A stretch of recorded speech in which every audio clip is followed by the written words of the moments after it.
Wilde Nummer mal wieder. Aber gut, wie gesagt,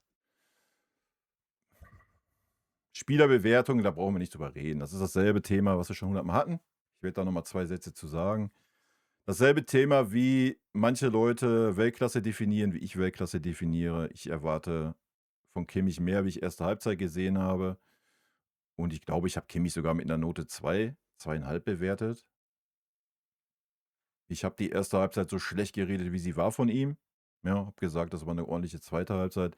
Gnabry hat, glaube ich, sogar eine 3,5 gekriegt. Ich glaube, damit ist er sehr gut bedient. Wie man auf die Idee kommen kann und sagen kann, Gnabry war besser wie ein Olise oder Diaz, das ist er allein vom Einsatz her halt nicht. Ja, der steht mehr, wie er läuft. Wie willst du das mit Diaz oder Olise gleichsetzen? Also, wilde Takes, aber jeder sieht das anders. Das ist völlig fein. Und damit ist das Thema auch durch. Ja, Punkt. So, Ben, Servus, habe ich schon gesagt. Peter auch. Seranto, moin. Dani, Servus. Hielmeisterin, Servus. Thales, Olli, Servus. Und Gnabry hat mich besonders gestört, dass er nach. Ich muss erst mal meinen Chat aufmachen, meinen anderen, Alter. Ich lese das hier aus so einem Mini-Fenster. Was ist denn los, ey? Stimmt denn da nicht? Gnabry hat mich besonders gestört, dass er nach seinem Ballverlust Fehlpass nicht mal Anstalten gemacht hat, den Ball zurückzuerobern. Ja, das meine ich halt, ne? Hat einfach im Stand zugeschaut. Diaz hat hingegen fast in jedem Zweikampf an der Seite den Einwurf für Bayern geholt und auch super nach hinten mitverteidigt. Ja, aber das ist ja, was ich sage. So, jeder hat ja andere Vorstellungen. Ja, so. Für manche Leute reicht's, wenn Ziyech 'n Tor vorbereitet, ja. Und das war ja auch eine gute Aktion so von Josh, von Ziyech. Hm, wenn Ziyech so 'n überragendes Spiel gemacht hat, sind wir mal ganz ehrlich, dann wäre er nicht nach 60 Minuten ausgewechselt worden. So, ganz einfache Kiste, ja. Das gehört nämlich auch zur Wahrheit. Dann hätte man nämlich auch einen Diaz auswechseln können oder einen Olise und hätte den Ziyech entweder auf links oder auf rechts gestellt, weil das kann er ja spielen, ja. Und er ist seit Wochen fit, ja. So, ja, also, aber nochmal, jeder sieht das anders, das ist fein. Für mich war Serge unterirdisch wie die ganzen letzten Wochen. Ja, das die eine Szene hat ihn rausgerissen so, ja, und das muss man Serge zugutehalten diese Saison. Das gehört halt auch zur Wahrheit. Ähm, er spielt nicht gut, aber ist halt oft an Toren beteiligt. So, und das ist natürlich als Offensivspieler schon 'n Faktor, ja, und das muss man auch positiv hervorheben. So. Das war gut, 'n Lenny im letzten Einsatz auch, aber davor war Lenny so 'n bisschen Leerlauf. Ja, aber noch mal, das muss jeder für sich beurteilen. Aber das sind dann wieder so komische Leutchen, die geht ja auf die WM zu, da musst du die deutschen Spieler natürlich 'n bisschen pushen, wa? Teils nur mit Blondie, den Kimmich-Fanclub. Ach, der passt schon rein. Der passt schon rein. Ja. Vor allen Dingen, dass man dann noch die letzten Wochen erwähnt. Ich meine, hätte man jetzt das Spiel erwähnt, da kann man natürlich noch drüber streiten so, weil die ersten Halbzeit, natürlich die ganze Mannschaft jetzt nicht so war. Aber wie gesagt, ich habe da 'ne meine Meinung steht dazu. Aber dass man dann noch die letzten Wochen erwähnt, ist natürlich peinlich, weil die letzten Wochen war Kimmich halt wirklich gar nichts, Alter. So, ganz einfache Kiste, ja, Punkt. Also, da siehst du halt schon, wo der Wind weht, ja. Hm, Dani, servus. Wie geht's dir? Unserem Klassiker-Sieg am Wochenende. Ja, mir geht's gut, ey. Mir geht's gut, was das Thema angeht. Sehr gut, vor allen Dingen nach dieser tollen Jubelszene von Schlotterbeck. Mit Arm frei und Muskel zeigen und Herzchen an BVB-Fans. Ja, fand ich das sehr befriedigend, das 3:2 durch unseren König. Hm, hm, hm, hm. Ja, wie gesagt, Joshua war übermotiviert in der ersten Halbzeit. Das hast du gesehen. Der war überall. Ja, wie oft der vorne den Torwart versucht hat anzulaufen. Dann war er in jedem Raum, in dem Pavlovic sonst die letzten Wochen gespielt hat. Pavlovic konnte sich gar nicht zur Entfaltung bringen, ja. Ich meine, man hat's ja dann gesehen, dass Pavlovic 2, dreimal um Kimmich rumgespielt hat und Upamecano genauso, obwohl Kimmich da schon wieder stand, so: „Ja, gib mir doch jetzt endlich den Ball.“ Und dann ist der Ball einfach an ihm vorbeigegangen.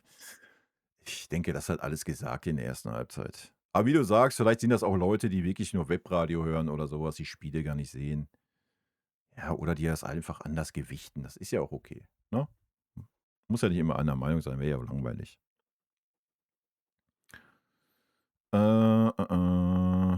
Kuro nachträgliches Servus. Ja, Servus. Hm, hm, hm, hm, hm. Wie siehst du, dass wir wieder einmal auf der viel schwierigen Seite des Turnierbaums sind in der Champions League?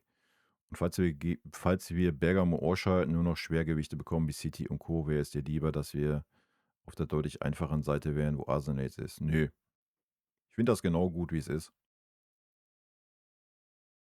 Andersrum wäre es wahrscheinlich andersrum wäre es wahrscheinlich schwieriger, glaube ich. Ja, glaube ich schon. Wobei unter Vini ist das ein bisschen besser geworden, so. Vini sieht man schon, dass die Mannschaft so jedes Spiel eigentlich ernst nimmt. Aber ich finde das schon fein, dass du dann die Schwergewichte hast, ja. Ist doch schön, solltest du gegen Bergamo weiterkommen, dass du dann City oder Real hast, danach vielleicht im Halbfinale Paris. Ja, das ist doch Champions League. So, deswegen guckt man doch Champions League. Wir gucken doch nicht Champions League um, was weiß ich, ja. Ich weiß nicht, wer ist auf der anderen Seite? Ja, weiß ich nicht, das x-te Mal Barca, ich meine, das x-te Mal Real ist jetzt auch so 'ne Sache. Ist halt auf dem Niveau so, irgendwann sind die immer die gleichen Mannschaften. Aber ne, wer sagt denn, dass es auf der anderen Seite einfacher wäre, ne? Also, ich glaube, City hat dieses Jahr gezeigt, genauso wie Real Madrid, dass sie auf jeden Fall schlagbar sind. Ja, das sind dieses Jahr keine Übermannschaften. Paris haben wir schon gespielt. Auch da haben wir gezeigt, was möglich ist. Also, ne. Und noch 'n wie ich immer sage, noch mal, wenn du die Champions League gewinnen willst, dann musst du eh jeden Gegner schlagen können. Und dann ist doch schön, sprechen wir jetzt mal na, wenn wir diese Champions League gewinnen, dann kannst du den Titel auch mal mit Stolz tragen, wenn du diese Gegner alle aus'm Feld räumen solltest, ne? Ist doch auch schön. Dann kannst du von verdient reden. Ob dem so kommt, kann kein Mensch vorhersagen. Das Champions League, guck dir die Gegner an. Das ist viel Tagesform. Wie gesagt, wir haben den Riesenvorteil, dass wir das Heimspiel zu Hause haben. Das hat man ja auch bei Bergamo gesehen, was das für 'n Vorteil sein kann, ja? Auch wenn du dann 2:0 verlierst. Auswärts kannst du zu Hause halt noch mal 'n bisschen was drehen. Und im Europacup sind wir halt heimstark, ja, also, das ist schon 'n Vorteil für uns, glaube ich. Hm, hm, hm, hm.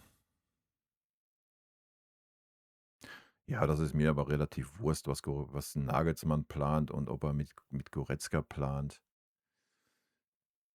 Ich wüsste jetzt nicht, wo er Leon einplanen sollte. Für die Bank wahrscheinlich oder was? Oder plant er mit Kimmich als Rechtsverteidiger, dann macht das sogar Sinn, mit 'n Leon zu planen. Ich weiß nicht, wer in der Mitte da sonst rumeiert. Ich weiß nicht, was 'n Andrich für 'ne Form hat oder sonst wer. Bin ich nicht im Thema. Also, ich denke, Pavlo ist gesetzt. Also, Pavlo spielt 'ne überragende Saison grade. Es wäre fatal, wenn du sagst, Pavlo ist nicht Stammspieler in der Nationalmannschaft. Ja, wenn man die Leistung von Kimmich bei Bayern sieht in der Zentrale, dann wäre ich als Nagelsmann auch geneigt zu sagen: „Ich stelle 'n Kimmich nicht in die Zentrale.“ Sage ich euch ganz ehrlich. Ja, wenn du das Ziel hast, 'n WM-Titel zu holen, ey, dann weiß ich nicht, ob Kimmich der richtige Mann neben Pavlo ist in der Zentrale, ne? Das gehört halt auch zur Wahrheit.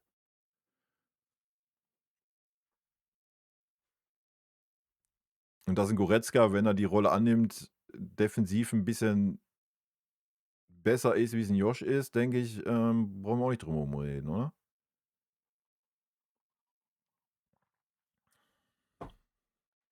Aber wie gesagt, vielleicht hat Kimmich jetzt den Gamechanger durch das Tor, ja, vielleicht findet er seine Form wieder.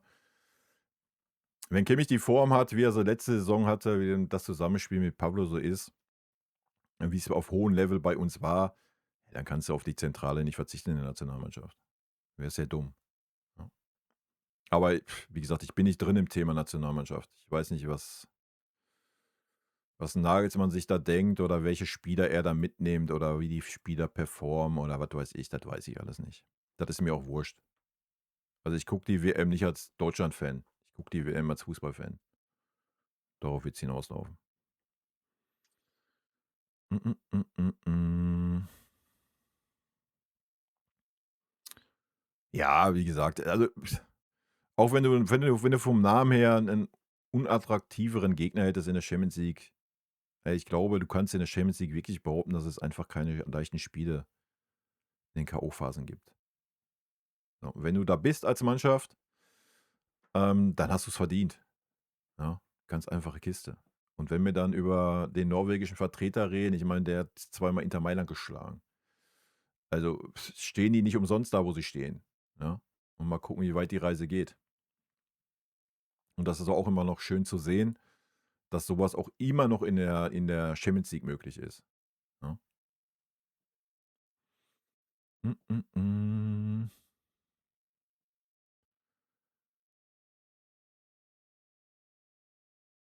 Ja, wir hätten bis zu einem möglichen Halbfinale immer Rückspiel zu Hause, jo.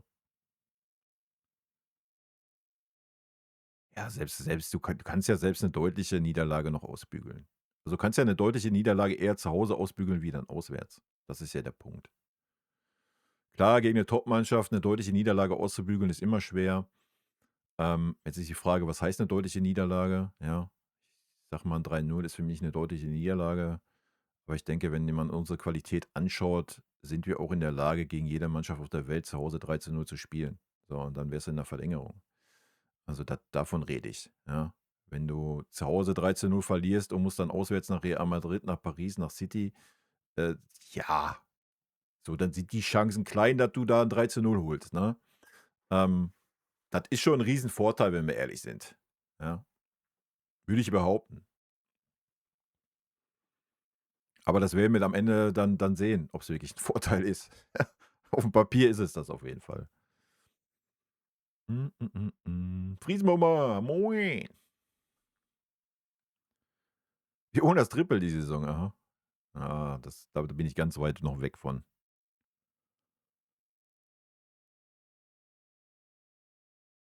Na ja, Leute, wir reden über Champions League. Ich weiß nicht, was man da erwartet. Erwartet man jetzt, spielst im Halbfinale gegen Dortmund, und im Viertelfinale gegen Leverkusen oder was? Und also, spätestens im Finale triffst du ja eh auf 'n starken Gegner. Also, noch mal, in dieser Champions League-Geschichte, wie sie aufgebaut ist, triffst du in jedem K.O.-Spiel auf 'n starken Gegner. Punkt, ja? Und noch mal, ich glaube, es ist einfacher, gegen Real zu spielen oder gegen Manchester City wie gegen ein Überraschungsteam aus Norwegen, was absolut nichts zu verlieren hat so, ja? Und schon gezeigt hat, noch mal, mit 2 Siegen gegen Inter Mailand stehen die nicht umsonst da, wo sie stehen. Also, ja. Ich meine, am Ende werden wir's sehen, ob's Vorteil oder Nachteil ist, ja. Wir sind schon oft genug gegen Real ausgeschieden, ja. Auch oft unglücklich, aber das ist halt Champions League, ja. Es kommt auf Kleinigkeiten drauf an, wie immer. Und da, aber wie gesagt, welcher Gegner da jetzt steht aufm Papier vom Namen her, ist doch völlig wurscht, ja? Ja. Ich meine, ich kann die andere Seite ja mal aufmachen. Äh.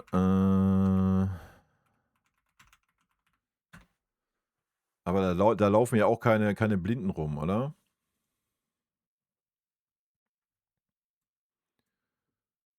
Düt, düdüt, düt, düt, düt, düt, düt, düt.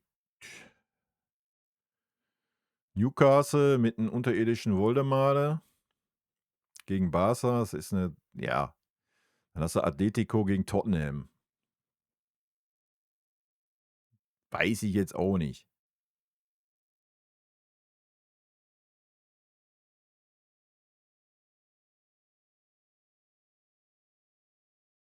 Und die einzige Niederlage, die wir kassiert haben in der Champions League, war Arsenal. Ich weiß nicht, ich meine, Arsenal kannst du erst im Finale treffen. Ja, wie gesagt, Ich weiß nicht, ob man gegen so 'n norwegischen oder auch Sporting darf man das alles auch nicht unterschätzen, ne? Es kommt da immer drauf an, welche Mannschaften liegen uns denn? Also, ich glaube, wir würden uns wahrscheinlich schwerer tun gegen defensiv starke Mannschaften. Das hat man jetzt gegen Dortmund in der ersten Halbzeit auch gesehen, ja?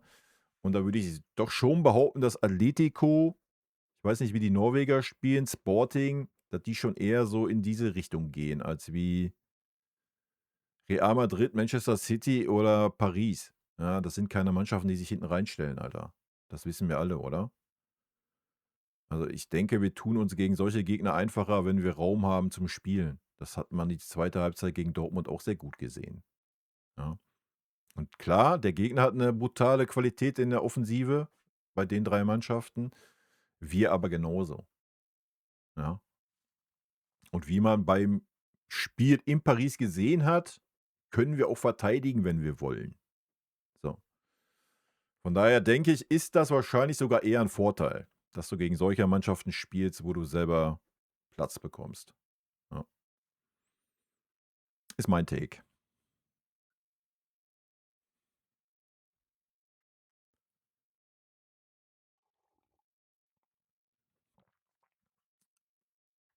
Aha,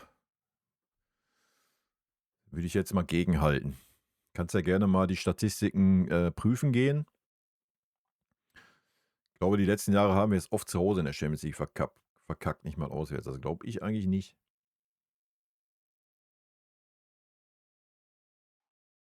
Müsstest ja erst mal gucken, wann wir das Rückspiel denn zu Hause hatten. Ich überlege grade, aber ich bin 'n alter Mann. Kannst ja gerne mal die letzten Jahre, die Champions League, Ausscheidungen mal googeln. Solche Spiele wie gegen Real sind doch die besten, ganz genau. Sehe ich genauso. Ist doch das Schöne. Ist der Sinn der Champions League, deswegen spielt man ja Champions League und guckt sich Champions League an, oder? Eben genau für diese Spiele gegen Real, gegen City, gegen Paris, gegen Barcelona. So, ja, Spiel gegen Newcastle, Spiel gegen Sporting. Wow. Ja, grandios, Alter. Ja. So, du arbeitest 'n ganzes Jahr, um genau gegen diese Gegner zu spielen, die du jetzt da auf deiner Seite hast, wenn wir ehrlich sind, oder? Da brauchst du nicht über irgendwelche Motivationsprobleme reden oder über irgendwie, ja, wir müssen mal gucken, wie der Gegner spielt. Da weiß jeder über den Gegner alles und ja, ist doch das Schöne. Ja. Fußball auf höchstem Niveau. Punkt. Hm, hm. Ja, das werden wir mal sehen, ob Arsenal den deutlich leichteren Baum hat. Das werden wir mal sehen, ne? Ich werde da immer vorsichtig mit. Wie gesagt, ich kann nur an Liverpool letzte Saison erinnern, ne? Ich glaube, die haben die erste K.O.-Runde nicht wirklich überstanden. Und Arsenal ist auch noch nicht durch. Also, hm. Ja, aber du hast das Rückspiel doch nicht zu Hause gehabt.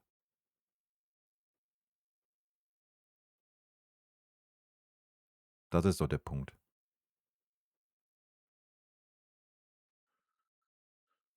Gegen Real letzte Male immer auf zu Hause. Hä, gegen Real sind wir letztes Mal auswärts ausgeschieden, oder nicht? Hat Manuel Neuer nicht da den Bock gerissen? War das nicht im Rückspiel? Aber meine Erinnerung kann mich trügen. Gegen Inter zu Hause ist richtig, ja. Aber wie gesagt, du hast halt immer im Rückspiel auswärts gespielt. Und das ist einfach 'n Faktor. Hm.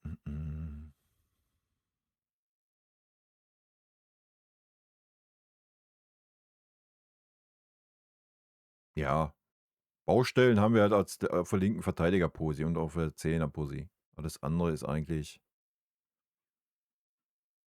Alles andere steht in dieser Mannschaft, würde ich sagen. Gut, Manuel Neuer im Tor kann noch 'ne Baustelle werden, das muss man mal abwarten.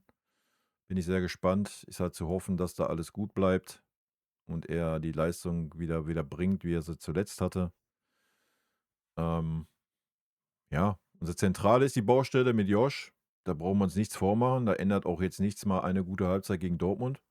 Ja, das wird gegen Spitzenteams da wird Kimmich defensiv gefordert sein und nicht sich wieder auf 'n Boden werfen und so 'ne Scherze. Und Linksverteidiger Posi wild. Ja, wenn Stani fit bleibt, glaube ich, Stani wird das schon wuppen als Rechtsverteidiger, auch gegen starke Teams. Aber linke Seite wird schwierig. Ich zum Glück ist Luis Diaz da, ja, der super viel mit nach hinten arbeitet. Das wird er müssen. Ja. Aber dass Josh das auch kann, hat er ja auch schon gezeigt, ne? Da muss ich dann halt einfach selber mal das Ding setzen, so 10 Meter hinter Mittellinie, Schluss für mich. Dann wird das auch schon. Mm, mm, mm, mm, mm. Ja, aber das haben wir ja aktuell nicht. Wir haben ja gerade, also gerade in der Innenverteidigung hast du ja jetzt keinen, wo du sagst: „Oh, der ist gerade dafür gut." Ja, wir sind ja eigentlich sehr, sehr, gerade in der Innenverteidigung sind wir super konstant dieses Jahr. Also, da sehe ich gar nicht die großen Probleme. Und Stani hat sich schon oft, auch schon, wo er noch nicht auf dem Level war, wo er jetzt ist, erinnert euch gegen Mbappé damals, wie er sich da reingebissen hat als Rechtsverteidiger und halber Innenverteidiger. Also, Stani kann das schon, große Spiele.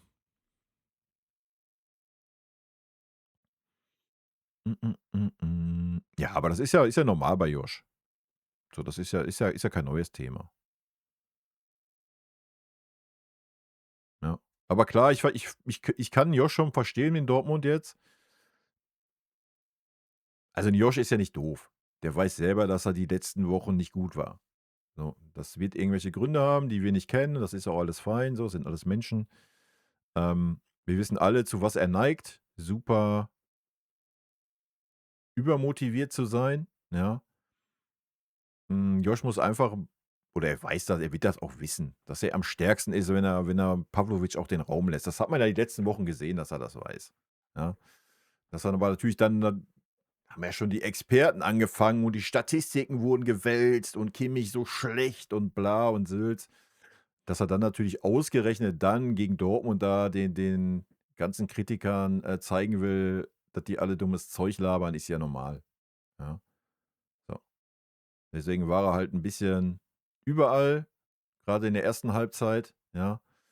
Hat da Pavlo die Räume weggenommen. Ja, mein Gott. Am Ende hast du das Spiel 3:2 gewonnen und er hat das Siegtor gemacht, also über was reden wir, ne? Alles ist gut. Hm, hm, hm, hm. Ja, wie gesagt, gegen Atletico spiele ich nicht gerne. Also, da kann ich drauf verzichten. Von daher bin ich froh, dass wir eher so die offensiv starken Mannschaften auf unserer Seite haben. Oder die Bock haben, Fußball zu spielen. Ich glaube, das wird uns gut tun.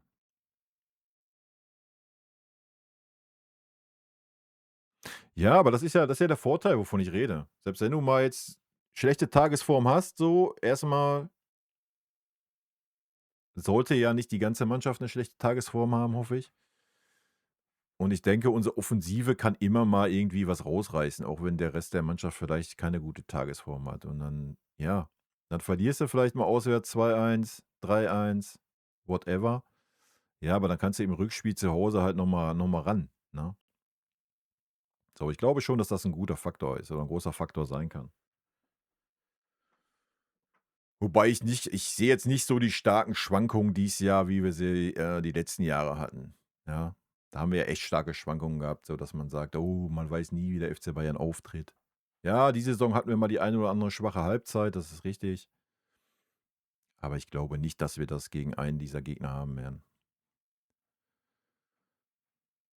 Vor allen Dingen, weil man sich ja jetzt auch fokussieren kann darauf. Ja, die Bundesliga ist durch, meiner Meinung nach. So, du hast 11 Punkte vor Dortmund, 10 Spiele. Ja, du kannst 3 Spiele verlieren, wen juckt so. Ja, du kannst also während der Champions League-Phase vollen Fokus, du kannst das Spiel, was dazwischen liegt, kannst du eigentlich streichen aus dem Kopf. Ja, das spielt einfach keine Rolle. So. Jetzt muss man natürlich hoffen, dass Vinny gelernt hat aus der Vergangenheit, ja, und dann auch dementsprechend handelt. Und nicht dann Harry Kane in so einem Zwischenspiel, wo was keine Sau interessiert in dem Moment, dann irgendwie 90 Minuten durchballern lässt. Genauso wie 'n Kimmich oder sonst wen, auf den du setzt. Ja, die müssen dann halt alle einfach draußen sitzen. Ja. Ich meine, du hast dir die Ausgangslage jetzt in der Bundesliga geholt. ja, mit diesen 11 Punkten Vorsprung. Ey, und da muss da hört sich hart an, da muss da da muss dann die 2. Mannschaft auflaufen, ja? Ja, da musst du 4, 5 Jugendspieler aufstellen. Drauf geschissen, Alter. Dann kann die ganze Bundesliga über Wettbewerbsverzerrung sprechen, sonst was. Drauf geschissen, Alter. Ganz einfache Kiste, ja? So, dafür hast du jetzt die Ausgangslage geschaffen und so musst du handeln. Punkt, ja? Die Spiele interessieren nicht, die dazwischen sind. So gar nicht. Egal. Ja, und du willst ja trotzdem 'ne Qualität aufm Feld haben. So, wir reden jetzt nicht davon, äh, dass da keine Qualität mehr ist, ne? Weil wir können ja mal gucken, wer ist der erste Gegner zwischen Bergamo? Leverkusen auswärts. Ja, drauf geschissen, Alter. Punkt. Ja, da steht alles, was zweite Riege ist, hat da aufzulaufen. Fertig. Ja, da bin ich gespannt, ob das passieren wird. Klar, wenn du das Hinspiel 4:0 gewinnst oder so, alles gut, ja? Dann brauchst du den Move nicht machen. So, aber wenn das Hinspiel das Ding noch nicht entschieden ist, ja, wenn das 'n heißes Eisen ist, ja, dann das Spiel dazwischen in der Bundesliga. Jetzt mal ernsthaft. So, wir reden über keinen Rekord mehr. Ja, du hast schon 'ne Niederlage in der Bundesliga, also wen juckt's, Alter? Ja, ich weiß, Heavy ist natürlich heiß, Torrekord und so weiter, aber ja, dafür ist 'n Trainer da. Der muss das entscheiden. Mm.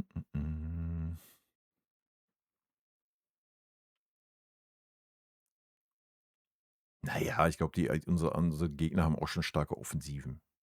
Also, ich weiß jetzt nicht, ob man bei Real Madrid von 'ner schlechten Offensive reden kann. Wenn da 'n Mbappé und 'n Vinny Junior alleine rumlaufen, weiß ich nicht, ob das 'ne schlechte Offensive ist, Alter.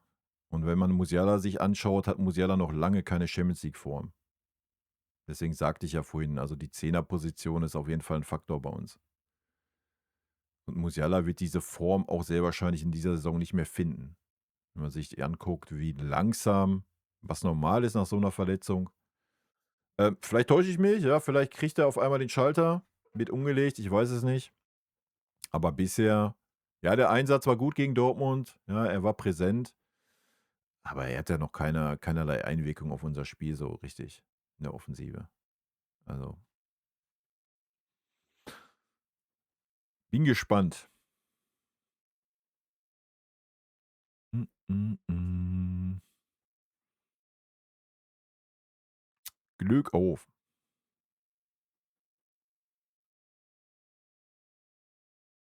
Na ja, dass Harry Kane nicht, unbedingt der rekordgeile Typ ist, hat er ja mit seinem Wechsel gezeigt, oder? Sonst wäre er in England geblieben.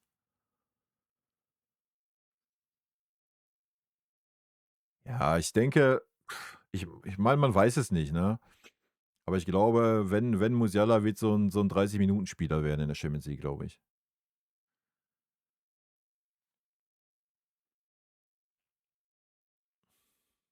Wer weiß, vielleicht kommt irgendwann wie gesagt, vielleicht kommt irgendwann der Schalter und so und Musiala ist wieder da so, aber nach so 'ner langen Verletzung ist das halt einfach auch normal, ne, dass du 'ne gewisse Zeit brauchst. Dasselbe mit Fonsi, ja, also ist auch so 'ne schwierige Geschichte. Ja, das sind unsere beiden Schwachstellen. Der Rest, wenn sich keiner verletzt, steht die Mannschaft, ne?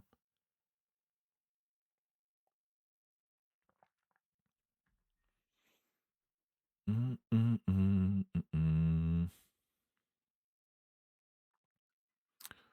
Ja, ja, so ist das.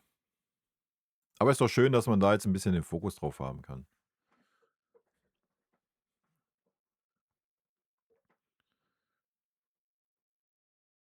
Ja, dann hättest du wieder dumm aus der Wäsche geguckt. Dann hätte wieder 'n Tom Bischof Rechtsverteidiger spielen müssen.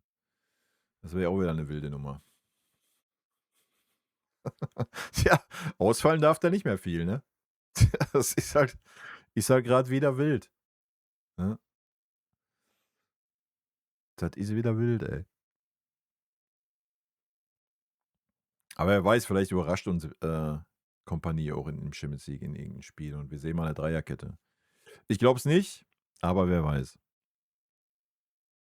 Vielleicht wird er noch dazu gezwungen.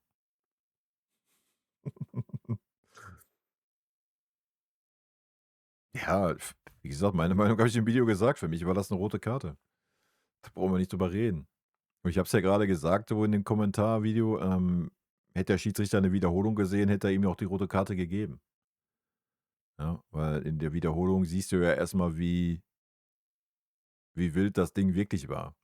So im realen Tempo hast du das gar nicht so wahrgenommen, so extrem. Deswegen, ich glaube, hätte der Fahrer gesagt: „Guck dir das noch mal an“, dann aber gut, so ist es halt.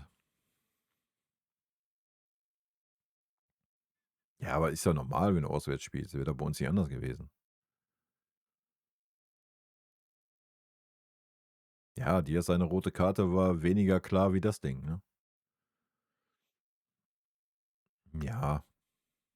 Ja, Dreierkette werden wir natürlich nicht sehen in der Champions League. Sei denn, wir werden gezwungen dazu. Haben wir halt noch gar nicht irgendwie mal aufm Schirm gehabt, ne, diese Saison. Ich meine, klar, wir spielen da teilweise mit Dreierkette, so im Spielaufbau. Das ist ja schon gegeben. Ja, bin gespannt. Werden auf jeden Fall interessante Spiele, sofern wir die Spiele erreichen in der Champions League. Und natürlich sind's auch so generell interessante Paarungen. So City Real ist natürlich auch schon 'ne Geschichte, die sehr interessant ist, ne? Mm, mm, mm, mm, mm. Meinst du, wäre das Spiel in München, hätte er ihnen rot dafür gezeigt? Keine Ahnung, wie gesagt, ich weiß es nicht. Ich habe auch keine wir brauchen uns auch nicht über hätte, Fahrradkette unterhalten. Wen interessiert's am Ende des Tages? Weiß doch nicht, ne? Dass, sich der eine oder andere Schiedsrichter in Dortmund vielleicht 'n bisschen weniger zutraut, bei der Stimmung. Ja, vielleicht. Weiß ich nicht, will ich den Schiri gar nicht unterstellen. Ähm, aber ja, na klar ist das möglich, ne? Das ist halt das Stadion, wo die meisten Emotionen sind in Deutschland, wenn Schalke nicht 1. Liga ist. Jo.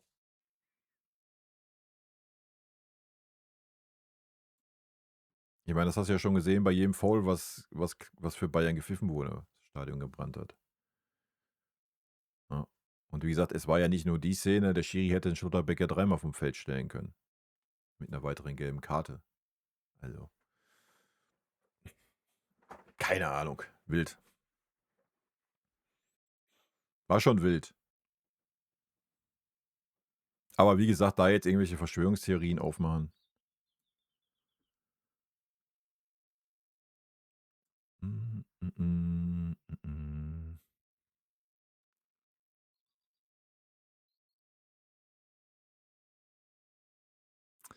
Habe heute gelesen, dass Infantino das durchsetzen will, dass Mund zuhalten mit Rot bestraft werden soll, weil man nicht weiß, was gesagt wird. Weil man das sonst weiß, oder was? Wenn ich so spreche, dann weißt du auch nicht, was ich grade sage. Da kannst du auch 'n Lippenleser haben.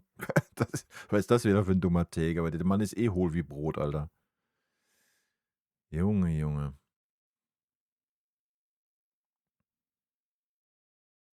Und ansonsten guckst du so nach unten und erzählst dann. Als wenn's nicht andere Möglichkeiten gäbe. Also, ja, ich sage ja. Mm. Ja, es hat Emotionen. Sei doch froh, dass es noch so Spiele gibt in der Bundesliga, Alter. Wo hast du das denn noch? Was hast du, wenn gegen Dortmund? Jetzt mal ernsthaft. Hast du gegen Leverkusen solche Emotionen? Hast du gegen ja, vielleicht teilweise noch gegen Stuttgart, aber hast du gegen welche Mannschaft hast du solche Emotionen, Alter? Ja, das gehört doch dazu. Und natürlich hast du große Fresse, wenn du dann, grade den Ausgleich machst und da im Stadion bist und das Stadion brennt und alles ist doch völlig normal, Leute. Das ist doch das Schöne am Fußball. Ist doch traurig, dass wir das in der Bundesliga eigentlich nicht mehr haben, weil wir einfach so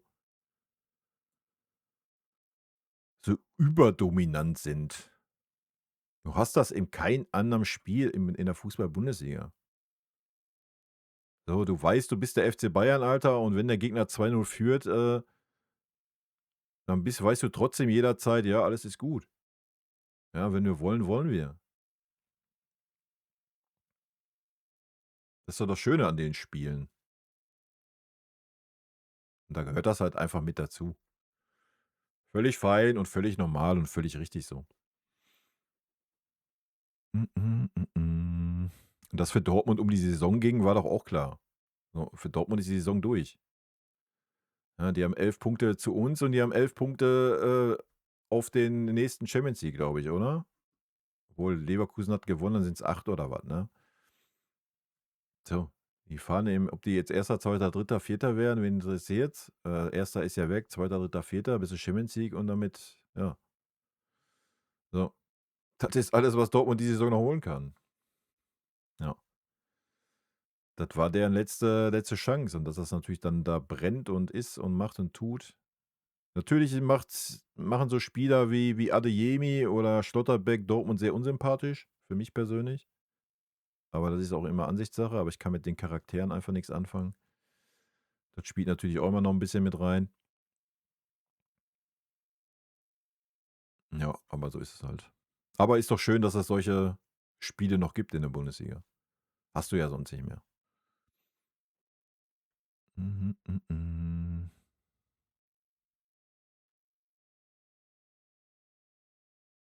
Ja, aber wen interessiert's denn?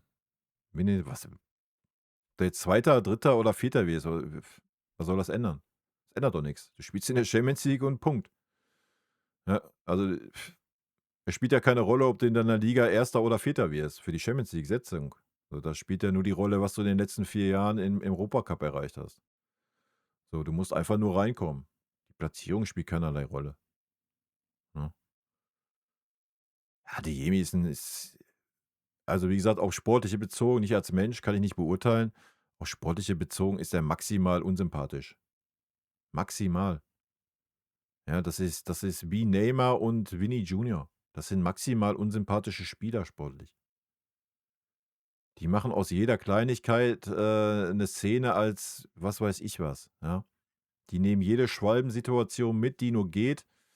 Das sind für mich, Drecksäcke, ne? Einfach Drecksäcke, was das Fußballerische angeht. Das sind alles starke Spieler, so, ja. Wenn die mal ihre Spirenskis weglassen würden und sich mal auf Fußball konzentrieren würden, dann würde denen das guttun. Aber ansonsten sind das, boah, charakterlich, was den Fußballspieler betrifft, maximal unsympathisch. Maximal unsympathisch.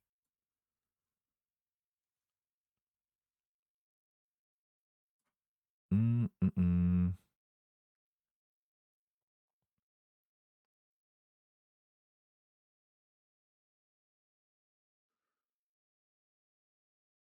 Hm, mm.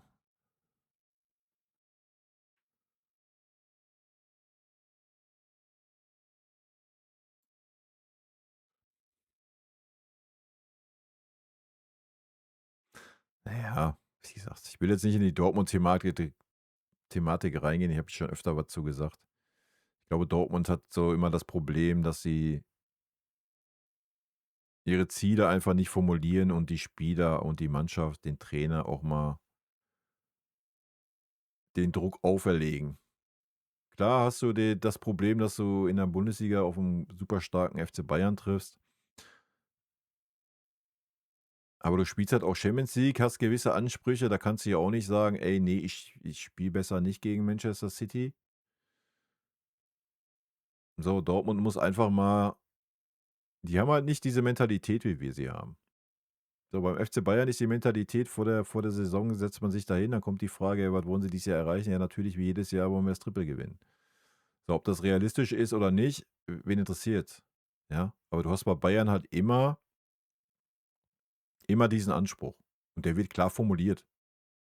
So, ob der realistisch ist, so wie's 'n Dresden letzte Saison getan hat, was vielleicht auch nicht ganz gut war mit dem Finale daheim, interessiert nicht.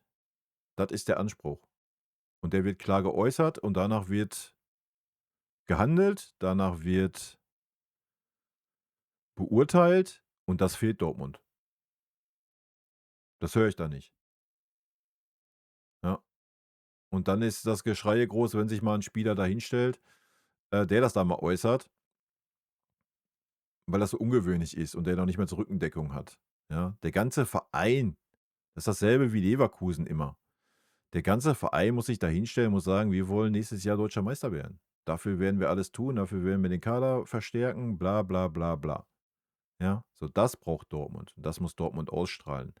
Dann wäre Dortmund auch mal wieder 'n ernstzunehmender Gegner in der Bundesliga. Aber das tun sie halt nicht, ja? Das tut keine Mannschaft in der Bundesliga. Alle verstecken sich hinter dem FC Bayern. Alle sagen: „Ja, der FC Bayern ist wird Meister, also wir haben eh keine Chance, nur wenn der FC Bayern schwächelt." Ja, ey, Alter, da musst du dich nicht wundern. So, wenn du mit so 'ner Einstellung in die Saison gehst, ja, sorry, what the hell? Ja, und dass das natürlich, noch mal, guckt euch grade in die Champions League an, guckt euch an, dass da 'n norwegischer Verein Inter Mailand rausgehauen hat und in der K.O.-Runde steht. So, daran sieht man doch, dass im Fußball alles möglich ist, ja? So, aber Dortmund ist immer so 'ne: „Ja, die Spieler, ja, ist eigentlich egal. Ja, wir entwickeln mal 'n paar Spieler, bla bla bla." Ja, die haben keinen Druck da, ja. So, du musst denen Druck geben. Punkt. Und unter Druck entstehen Diamanten, wie man so schön sagt. Das ist 'n Riesenproblem von Dortmund. Generell von Mannschaften in der Bundesliga.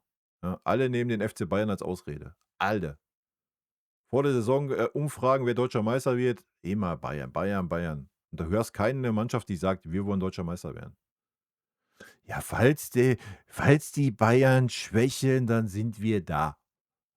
Das hörst du dann. Ja, what the fuck, Alter, was erwartest du denn dann? Ey, jetzt mal grade als Dortmund, wenn du dich als zweite Macht in Deutschland siehst, dann muss doch der Anspruch sein, dass du von 34 Spielen 32, gewinnen kannst. So, ja? Dann reden wir über sechs Punkte gegen den FC Bayern. Sorry, also, man tut immer so, als würde man 34 Spieltage gegen Bayern spielen. Das tut man nicht. Man spielt 2 Spiele gegen Bayern als Dortmund. Alle anderen Spiele spielst du gegen ganz normale Bundesligisten wie der FC Bayern auch, ja? So, und deswegen finde ich immer diese Aussagen, die sind lächerlich, Alter. Du musst doch als Borussia Dortmund auch mit dem Umsatz, den Dortmund fährt, mit der finanziellen Kraft, die sie haben, muss doch das Ziel sein zu sagen: „Alter, wir können jeden Gegner in der Bundesliga schlagen." Ja, gegen Bayern sind wir vielleicht Außenseiter. Den Punkt lasse ich stehen, ja? Aber noch mal, du kannst doch vorher 32 Spiele gewinnen. What the fuck? Aber das wird halt gar nicht formuliert in Dortmund. So, die Spieler haben gar nicht den Druck oder den Reiz gar nicht, ja? Da stellt sich kein Verantwortlicher hin und sagt: „Ja, wir wollen jetzt nächstes Jahr Deutscher Meister werden." Das passiert nicht. Und da muss man sich halt nicht wundern. Das ist mein Take dazu. Ey, und wir reden hier von Borussia Dortmund. Guckt euch den Umsatz an, wenn wir jetzt mal aufs Finanzielle gehen. Der ist jetzt auch nicht so schlecht, oder? Ich meine, dass 'n VfB Stuttgart das nicht tut und man den auslachen würde, kann ich ja noch verstehen, aber als Borussia Dortmund musst du das einfach mal formulieren. Hm, hm. Ja, aber da musst du deine Mannschaft ändern, ne? So, das ist doch das. Das ist ja schon seit Jahren so in Dortmund. Aber du musst doch irgendwann mal anfangen, 'ne andere Mentalität in diesen Verein zu kriegen. Klar kannst du dich damit zufrieden geben, dass der FC Bayern 11-mal hintereinander Deutscher Meister wird als Borussia Dortmund. Spätestens da hättest du doch schon mal sagen müssen: „Alter, wir müssen jetzt mal irgendwas ändern. Die Bayern sind jetzt 11-mal hintereinander Deutscher Meister geworden." Und dann wird ja noch nicht mal Dortmund Meister, sondern Leverkusen. Ist ja 'n Schlag in die Fresse, ja? Also, spätestens dann musst du doch mal anfangen zu überlegen als Borussia Dortmund und sagen: „Ey, wir müssen vielleicht mal irgendwas ändern, wenn wir noch mal Deutscher Meister werden wollen." So, da muss man doch einsehen, dass man mit der Taktik, die man grade fährt, nicht wirklich dahin kommt, ja? Ja, wild. Aber gut, ich wusste nicht, dass wir in Dortmund dass ich jetzt 'n Dortmund-Monolog halte hier. Tja, aber ist meine Meinung, Alter, ne? Das ist halt so. Und das ist schade so, weil wir haben ja guck, jetzt mal ernsthaft. Ey, wir sind jetzt 11 Punkte weg, so der Bums ist 10 Spieltage vorher ist der durch. Es sei denn, Harry Kane verletzt sich jetzt hier, ich klopfe auf Holz, mit Michael Olise und Diaz zusammen. Ähm, so, der Bums ist durch. Ja. Und das ist halt schade. Äh, äh, äh. Ne, ist ja auch nicht unser Problem, ne? Aber wie gesagt, es ist halt einfach 'n bisschen schade, dass halt nicht mehr Kitzel da ist, ne? Hm, hm, hm, hm. Ja, das ist ja, was ich sage. Hast du auch bei Schlotterbeck gesehen, er sagte, sie wollen Meister werden und zack, gab es Gegenwind. Verstehe Mentalität einfach nicht. Ja, genau. Was die nicht gibt in Dortmund, ne? Die gibt's halt einfach nicht. Die andere Mannschaft verkauft auch beim ersten besten Angebot ihre Spieler, die haben einfach nur null Ambitionen. Ja, sehe ich genauso. Aber Dortmund muss das ja nicht. Also 'n VfB Stuttgart oder Frankfurt so, ja, wenn die dann 100 Millionen Angebot kriegen, ey, ja klar, let's go, ja? Aber Dortmund sollte doch schon lange, lange, lange schuldenfrei sein, ja? So, da musst du's doch mal hinkriegen. Aber noch mal, wie willst du denn ein Bellingham halten, wenn in Dortmund keine Ambitionen formuliert werden, ja? So, wie willst du denn 'n Spieler, der 'ne gewisse Qualität hat, halten, wenn du dem sagst: „Ja, aber ja, deutscher Meister wirst du die nächsten 15 Jahre aber nicht, sei denn der FC Bayern schwächelt.“ So, so, über was reden wir denn da? Wie willst du denn da 'n Topspieler halten? Ja, vielleicht holen wir mal 'n DFB-Pokal. So, dann musst du doch auch nicht darüber reden, dass du irgendwelche Ambitionen in der Champions League hast, wenn du noch nicht mal in deiner eigenen Liga die Ambitionen hast, deutscher Meister werden zu können. So, dann ist doch klar, dass du keine Topspieler halten kannst. Hä?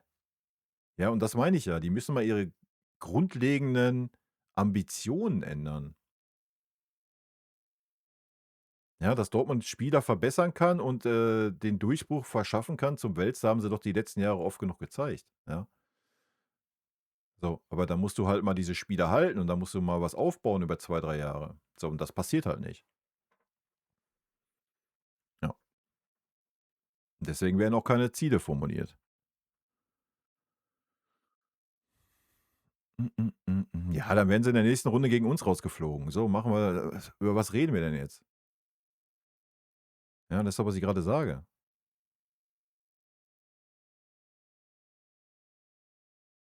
Das ist halt, weil man keine Ziele formuliert, Alter. Auch da, ja, da musst du klare Ziele formulieren. Verstehe ich halt nicht. Ja, Leverkusen kannst du ja jetzt eh nicht gleichsetzen. Leverkusen hat die ganze Mannschaft verkauft. Alonso weg und die Mannschaft ist gleich mitgegangen, Alter. Ich meine, ich müsste reingucken, ich weiß nicht, 2 Stammspieler sind geblieben oder was? Oder 3? Der Rest ist doch alles weg. Ja, da ist doch kompletter Neuaufbau gewesen. So, dass die dieses Jahr keine Ambitionen haben oder irgendwas formulieren, ist auch klar. Ja, da muss man mal die nächsten Jahre abwarten. Aber selbst Leverkusen macht das ja in der Regel besser, was den Umgang mit irgendwelchen Topspielern angeht. Also, die haben den Havertz nicht beim ersten Angebot verkauft, die haben den Wirtz nicht beim ersten Angebot verkauft, die sind auch alle noch 2, 3 Jahre da geblieben, bevor man die verkauft hat. Ja.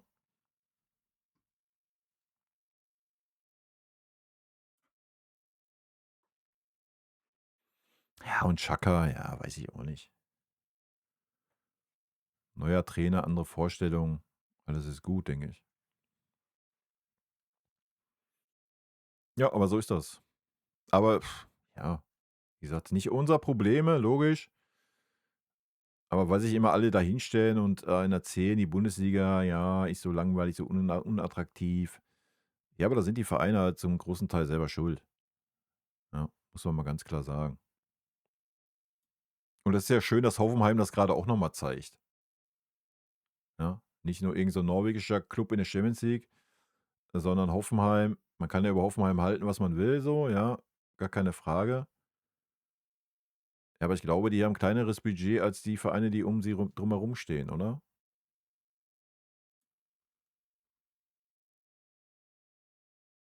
Also sieht man ja, dass was geht. Ja.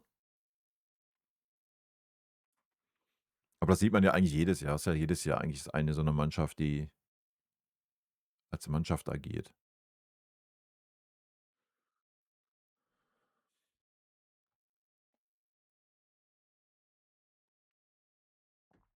Ja, wir werden sehen, ne, wie es jetzt ist in der Bundesliga.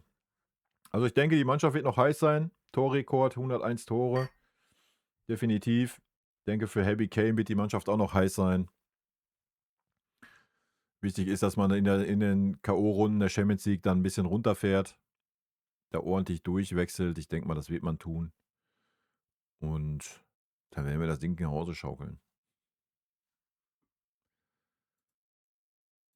Ich meine, wir reden ja auch davon, dass Dortmund erst mal 10 Spiele gewinnen müsste am Stück jetzt.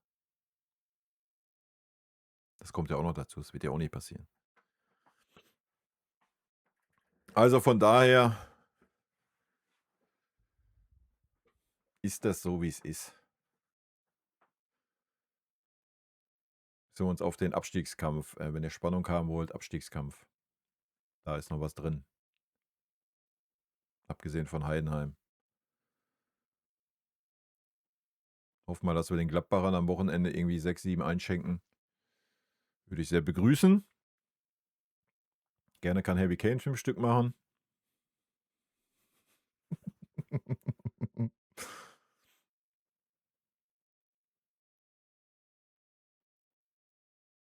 Ja, die Meisterschaft ist durch. Da brauchen wir nicht drüber reden. Ja, wie ich habe es ja gerade auch schon gesagt, ne, das war auch für uns das einzige Spiel, wo der Kitzel da war, ne? Wo die Emotion da war, wo der Kitzel da war, so die Spiele, die ja besonders sind. So, das ist halt nur noch Dortmund auswärts in der Bundesliga so. Ab und wann vielleicht noch Stuttgart auswärts, ja, aber alles andere vielleicht Frankfurt nehmen wir noch mit rein, ja, es kann auch manchmal so sein, aber nicht dieses auch nicht mit der jetzt das Spiel war ja noch mal besonders wegen der Tabellensituation, dass da noch mal was gegangen wäre und so weiter. Ja.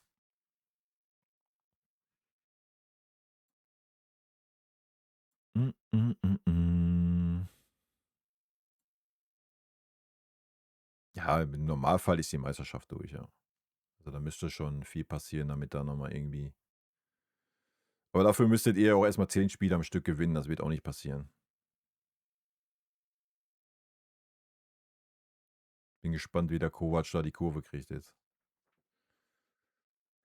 Hm, hm, hm, hm, hm. Aber war ja auch wieder so 'n komischer Trainer für Dortmund. Habe ich auch nicht verstanden. Aber gut, vielleicht passt er ja nach Dortmund, das kann ich nicht beurteilen.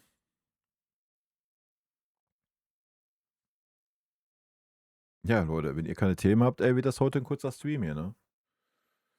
Ich habe keine Themen mehr. Ich habe alles gesagt. Über Spielergehälter spreche ich nicht mehr im Stream. Schon mal als Info. Das werden immer nur Rage-Streams. Habe ich diese Saison genug zu gesagt. Ähm, Das Thema werde ich nicht mehr aufmachen. Das ist durch. Meine Meinung steht dazu. Hm, na, das weiß ich nicht. Da wie gesagt, ich bin kein Dortmund-Fan. Ich sehe nichts von Dortmund. Ich weiß nicht, ob da ich meine, wenn ich von außen auf die Saison gucke und sehe, dass Dortmund aus Champions League raus ist, auf dem DFB-Pokal und am 24. Spieltag keinerlei Chancen mehr auf die deutsche Meisterschaft hat, dann weiß ich nicht, ob man davon reden kann, dass der Trainer einen guten Job macht. Also, beim FC Bayern wärst du nicht mehr Trainer. So, aber da sind wir wieder bei dem Thema Ansprüche, was wir gerade hatten. Wenn man natürlich keinerlei Ansprüche hat und nur den Anspruch hat: „Ey, wir sind da, falls der FC Bayern mal ausrutscht“, dann kann man vielleicht davon reden, dass die Dortmunder 'ne Saison spielen, die okay ist, aber ich glaube, du kannst aus Dortmunder Sicht gerade nicht davon reden, dass Dortmund, 'ne gute Saison spielt oder Kovac einen guten Job macht. Von außen betrachtet, ja. Wie gesagt, ich bin kein Dortmunder, wenn da 'ne gewisse Spielerentwicklung ist, 'ne gewisse Entwicklung der Mannschaft et cetera, dann kann man das vielleicht anders sehen, aber rein aufs Sportliche gesehen von außen, glaube ich, kannst du nicht davon reden, dass Kovac 'ne gute Saison in Dortmund spielt. Meine Meinung. Ne, bin keiner, der da über wie gesagt, wir können gerne das Thema Declan Rice aufmachen, aber da müssten wir ja erst mal Kimmich abschieben, das wird ja nicht passieren. Und Declan Rice hatte ja auch keinen Bock auf den FC Bayern. Ähm, Wir haben 2 verkannte Positionen in dieser Mannschaft. Das ist die Zehnerposition, wobei du eigentlich Musiala hast. Wenn Musiala wieder in Topform kommt, sollte das auch safe sein. Hast du die linke Verteidigerposition, da wäre schön, dass da könnte man was Adäquates verpflichten anstatt einer Alphonso Davies. Aber ansonsten sehe ich keine Baustellen in dieser Mannschaft. Wo willst du Geld in die Hand nehmen, um irgendeinen Spieler zu verpflichten? Du hast 2 überragende Innenverteidiger. Du hast einen sehr starken Pavlovic. Über unsere Außen vorne brauchen wir gar nicht reden, über Harry Kane auch nicht. Ja, 'n guter Mann hinter Harry Kane wäre vielleicht noch eine Idee, ja. Nicht so Nicholas Jackson-Typi, ja, dass du vielleicht auch mal die Möglichkeit hast, mit 'nem Harry Kane auf der 10 zu spielen und einen weiteren Stürmer vorne drinne. Das wäre vielleicht noch eine Option. Ansonsten hast du keine Baustellen in dieser Mannschaft. Torwartposition hast du mit dem Urbich, da sehe ich auch keinen Handlungsbedarf. Also, ich wüsste jetzt keinen Spieler, wo ich sage, der muss unbedingt zum FC Bayern kommen. Für was? Um sich auf die Bank zu setzen oder was?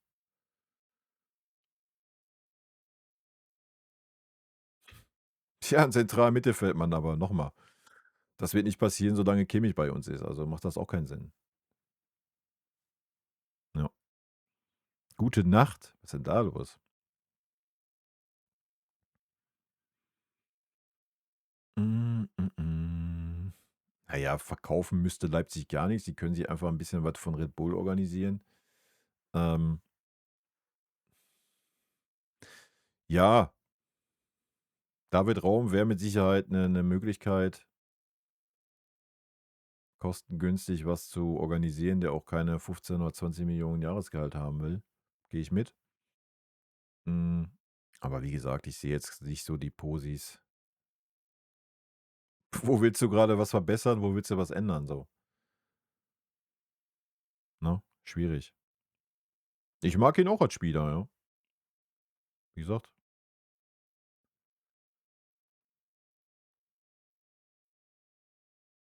Aber jetzt wir reden jetzt über Wunschspieler, also wenn ich will da keinen Wunschspieler für die Ersatzbank. Also wenn, dann reden wir von der ersten Elf und ja, wie gesagt, die ist eigentlich zementiert, Alter. Was ist der nächsten Best Buddy von Josh? Ja, aber vielleicht, bringt der dann kitzelt der den Josh 'n bisschen.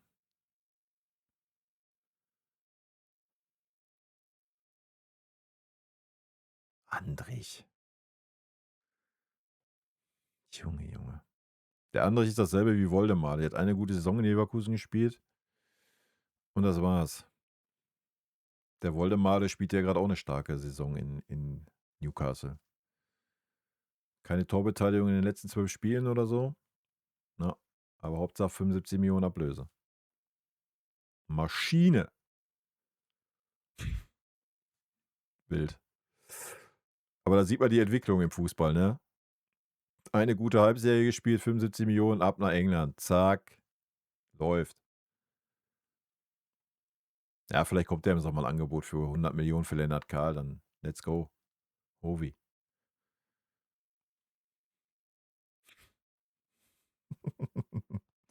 Ne, ansonsten, wie gesagt, ich bin keiner, der Wunschspieler hat. Hoffentlich will Uli den im Sommer, nicht. Der Uli will doch in Schlotterbeck. Aber der Max hat ja mit dem Opa verlängert, so 'ne Scheiße. Ich vorhin gelesen, Uli Hoeneß hätte gern Schlotterbeck in München. Katastrophe, Alter.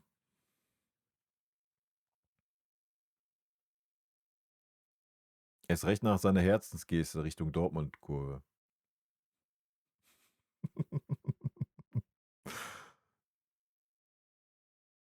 Denke, Real wird 'n Vinny verkaufen, wenn sie kann. Ja, vielleicht können wir 'n Tausch machen. Muss Real nur ungefähr 80% des Gehaltes von Vinny übernehmen, damit der in unsere Gehaltsstruktur passt.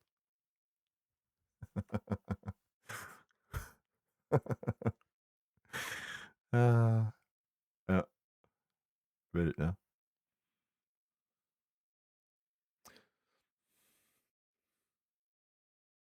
Ne, also wie gesagt, ich sehe in dem Kader keinen Handlungsbedarf. Ja, wenn irgendwie Min-Jae den Verein verlassen sollte, Da müsstest du halt irgendeinen talentierten Innenverteidiger nachholen. Aber du hast ja auch in der Jugend eigentlich genug, um da ein bisschen was aufzufangen. Du musst halt einfach mal die Eier haben, womit wir ja wieder bei dem Jugendthema wären. Also, wie gesagt, irgendwelche Spieler zu verpflichten, die du auf die Ersatzbank setzt, macht halt null Sinn, ne? Dann kannst du halt wirklich besser Jugendspieler da hinsetzen. Vielleicht wird Conny Leimer den Verein verlassen, ja, das kann sein. Aber gut, jetzt ist ja Fonsi erstmal raus. Das heißt, Conny wird erstmal spielen, da Ito auch raus ist. Interessant wird sein, wenn die wieder zurückkommen, dann wird Conny sehr wahrscheinlich keine Spielzeit mehr kriegen. Vielleicht mal, damit Stanny mal eine Pause hat. Ja, wir haben einen Winnie erreicht, ja, sehe ich genauso.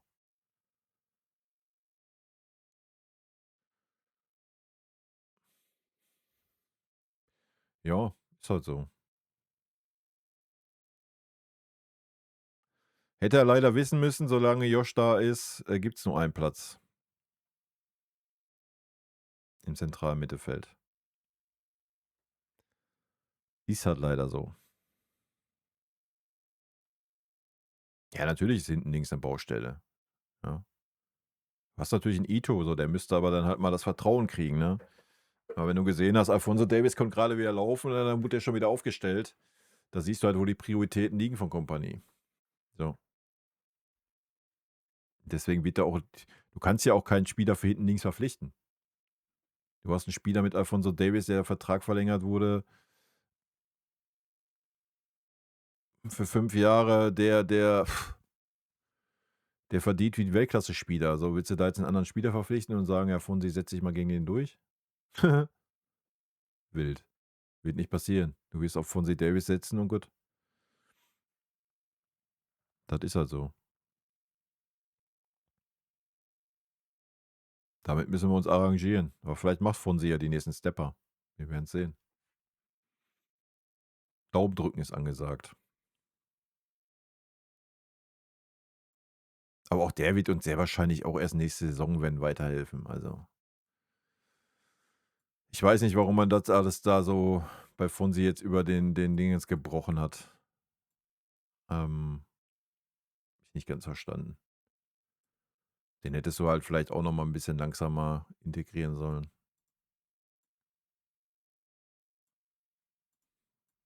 Aber gut, wir werden sehen, ne, wohin die Reise geht. Gut, Leute, dann mache ich Feierabend, ey. Dann mache ich Feierabend für heute und dann hören wir uns ja, mal gucken. Mal gucken, ob wir 'n paar Themen haben für nächste Woche. Ansonsten lasse ich nächste Woche ausfallen und wir hören uns erst nach dem Champions League-Spiel. Die Woche danach. Mal schauen. Leute, ich wünsche euch auf jeden Fall 'n schönen Abend. Schön, dass ihr da wart. Und ja, wir hören uns auf YouTube, ne, wenn ihr Bock habt. Haut rein. Tschö.